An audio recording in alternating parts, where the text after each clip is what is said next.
Please যুবক, হৃদয়টাকে মেরে ফেলিও না।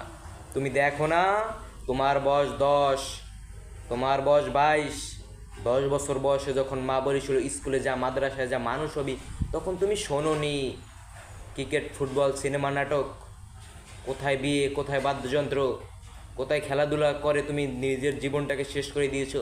যুবক দেখো, 22 বছর বয়সে এসে তুমি মূর্খ। তোমার পাশের বাসার বন্ধুটা পাইলট স্কুলে পড়ে, হ্যাঁ 10টা টিউশনও করায়, মাসে 30,000 টাকাও কামায়। 10 বছর বয়সে যদি তুমি, 12 বছর বয়সে যদি মায়ের ওই কথা শুনতা, তাহলে তুমি আজকে উপকৃত থাকতা। আমি আমি আবদুল্লাহ 17 বছর বয়সে এসে তোমাদেরকে বলছি, তোমরা গান বাজনা ছেড়ে দাও। আজ থেকে 50 বছর, 60-70 বছর পর যদি মারা যাও, তাহলে ওই যে উপকৃত হওয়া, নয়তো এই গান বাজনার সাথে তুমি নিজেকে ধ্বংস করে দিচ্ছ।